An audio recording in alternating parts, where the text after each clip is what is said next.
আজকের গল্পে আমরা ঢুকব এক অন্ধকারময় জগতে। প্রথম দিনেই হোস্টেলে আটকে দেওয়া হয় এক যুবককে। ৬ জনের ডরমিটরিতে তার থাকা, কিন্তু সঙ্গী ৪ জন মোটেও বন্ধুসুলভ নয়। হৃদয়হীন যুবককে প্রথম দিনেই হোস্টেলে আটকে রাখা হয়েছিল। তাকে ৬ জনের ডরমিটরিতে রাখা হলো। এখানে আরও ৪ জন যুবক থাকত, কিন্তু তারা মোটেও বন্ধুসুলভ মনে হচ্ছিল না। সে বুঝতে পারল যে তার রুমমেটরা তাকে ভয় দেখাতে চাইছে, কিন্তু সে হতাশ ছিল, উত্তর দিতে চাইল না। তারা দেখল সে কিছু বলছে না, তাতেই বিরোধ তৈরি হল। সে আপাতত ধৈর্য ধরার সিদ্ধান্ত নিল। এটা ভয় দেখানো নয়, এটা অপমান। মোটা ছেলেটির গলা চেপে ধরার কৌশল সহজেই কাউকে মেরে ফেলতে পারে। সে হেঁকে 10 সেকেন্ড ধরে গলা চেপে ধরল, তারপর ছেড়ে দিল। হে অনেকক্ষণ মাটিতে পড়ে থাকল। উঠে দাঁড়ানোর পর সে ঘুরে তাকিয়ে নিশ্চিত হল কে তাকে গলা টিপেছিল। সেদিন রাতে সবাই ঘুমিয়ে পড়েছিল। হে বিছানা থেকে উঠে মোটা ছেলেটির মুখে ঘুষি মারল। পরদিন মোটা ছেলেটির মুখ ফুলে গিয়েছিল। 2 জন যুবককেই শাস্তি দেয়া হল। শিক্ষকেরা তাদের আলাদা করে ডেকে সতর্ক করলেন যেন আর মারামারি না হয়। তারা রাজি হল, কিন্তু চোখের ভাষায় জানিয়ে দিল যে এখানেই শেষ নয়। একই দিনে হের মা তাকে দেখতে এলেন।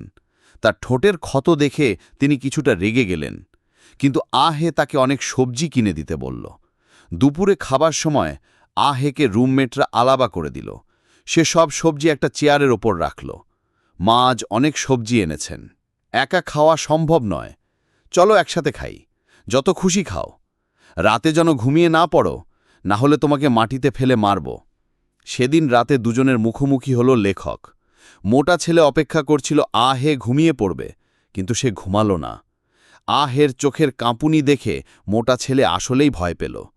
জেগে থাকার জন্য সে শাস্তির টেবিল মুখস্থ করতে শুরু করল। দুর্ভাগ্যবশত তার গণিত এতই খারাপ ছিল যে ষষ্ঠটা মুখস্থ করতে পারল না। ৬ ৬ ৩৬, ৬ ৮ ৪৮, ৫ ৯ ৬০, ৬০ ৬১, ৬২, ৬৩, ৬৫, ৬৬, ৬৭, ৬৮, ৬৯, ৭০, ৭১, ৭২, ৭৩, ৭৪, ৭৫, ৭৬, ৭৭, ৭৮, ৭৯, ৮০, ৮১, ৮২, ৮৩, ৮৫, ৮৬,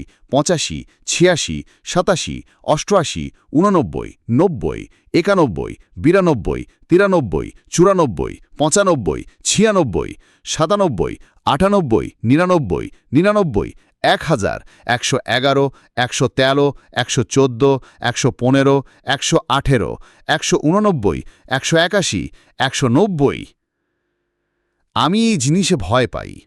স্যার, আপনি কি বিশ্বাস করেন? স্যার, আমিও বিশ্বাস করি না, কিন্তু আমি একটা জিনিসে বিশ্বাস করি, এই অভিশপ্ত জিনিস। এখনই এই ক্লাসরুম থেকে বেরিয়ে যাও। এই ঘটনার পর প্রথমবার মা বুঝলেন ছেলে আসলে এতটা বাধ্য নয় যতটা ভেবেছিলেন। পরে ভিড়ভাট্টার রেস্টুরেন্টে এক মেয়ের সঙ্গে হাওয়ের দেখা হলো। মেয়েটি নিজে থেকে কথা বলল। সে দেখল হাও খুব কম খাচ্ছে, খুব কম কথা বলছে। যাই বলুক না কেন, শুধু তাকিয়ে থাকে। পরিবেশটা কিছুটা অস্বস্তিকর হয়ে গেল। একদিন ক্লাসের পর হাও নিজেই মেয়েটির সাথে কথা বলল। তখন তারা আনুষ্ঠানিকভাবে পরিচিত হল। বাসস্ট্যান্ডে হাও মেয়েটিকে সীমা গুয়াং জলের ট্যাঙ্ক ভাঙার গল্পটা বলল। সে বলল এটা ইংরেজি সংস্করণ। সীমা গুয়াং আর তার বন্ধুরা লুকোছুরি খেলছিল। সে সব যিশুকে খুঁজে পেয়েছিল, কিন্তু সে বারবার জেদ করল এখনও একজন বাকি। সে এতটাই দৃঢ় ছিল যতক্ষণ না সবাইকে নিয়ে গেল একটা বিশাল জলের ট্যাঙ্কের সামনে। বড় একটা পাথর তুলে ট্যাঙ্কটা ভাঙল। ভেতরে সত্যি একটা শিশু ছিল। সেই শিশু ছিল সীমা গুয়াং নিজেই। এই গল্পটা সিনেমায় এসেছে প্রাচীন তাইওয়ানি ঔপন্যাসিক ইউয়ান ছেসেনের দ্য লোনলি গেম থেকে। মূল কাহিনীতে সীমা গুয়াং ট্যাঙ্কের ভেতর ছিল নগ্ন। তার চোখ ছিল ফাঁকা। ধরা পড়ে সে বিব্রত হয়েছিল। সব শিশু দৌড়ে পালিয়ে গেল, শুধু সীমা গুয়াং দাঁড়িয়েছিল। সে জানত না নিজেকে কিভাবে সামলাবে। পরে হাও তার সাথে ডেটে গেল। তার কাছে হাও খুব রহস্যময় মনে হল। সে প্রায় অন্যদের দিকে মনোযোগ দিত, কিন্তু নিজের কথা খুব কম বলত। সে সবসময় হাসত, কিন্তু আসলে হাসত না। মৃত্যুর 1 সপ্তাহ আগে তারা চিড়িয়াখানায় গেল। সেদিন হাও তার হাত ধরেছিল।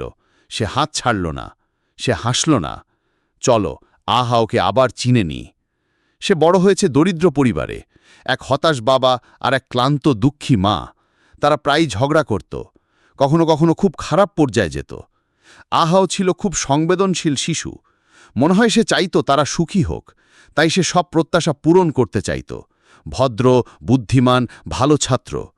কিন্তু বাবা মায়ের কষ্ট সন্তানের দায়িত্ব নয়, আর সন্তান দিয়ে তা সারানো যায় না। সে বুঝল যত ভালোই করুক তার বাবা মা তবু অসুখী থাকে। তারা সবসময় নতুন কষ্ট খুঁজে পেত। যেমন তার ভাই আহে, পাতলা, বিদ্রোহী, হিংস্র, ভুলের পর ভুল করত। বাবা মা আহে নিয়ে দুশ্চিন্তায় থাকত।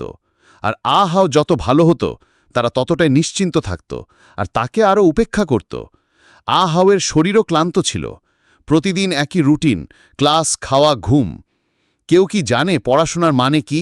ভালো বিশ্ববিদ্যালয়ে ভর্তি হওয়া, অনেক টাকা কামানো, একটা বাড়ি কেনা।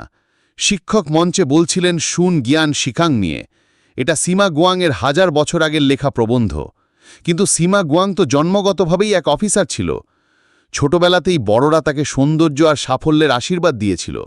সে এমন এক শ্রেণীতে ছিল যেখানে সাধারণ মানুষ পৌঁছাতে পারে না। গরিব মানুষকে ধনী মানুষের কাছ থেকে শিক্ষা নিতে বললেই কি লাভ? কোন গরিব মানুষ জানে না টাকা বাঁচাতে হয়? স্যার, আপনি কি আমাকে বিশ্বাস করেন? মানুষকে চেনা শিক্ষকরা সহজ প্রশ্ন করলেও সেখান থেকে ঝাঁপিয়ে পড়েন। ছোট মাইক্রোফোনটা চেপে যেন এক রাজার মুষ্টি বানানো হলো। আহাওকে ক্লাস থেকে বের করে দেওয়া হলো। শত শত শিক্ষার্থী চিৎকার করল, যাই হোক, সবাইকেই একদিন না একদিন চলে যেতেই হবে। এত সিরিয়াস কেন? আহাও ভাবতে লাগল সে কিভাবে যাবে, কিভাবে পরিবারকে ধনী করবে। ঠিক আছে, কিন্তু যদি পরিবার ধনীও হয়, বাবা মা কি সুখী হবে? তাহলে সে নিজে?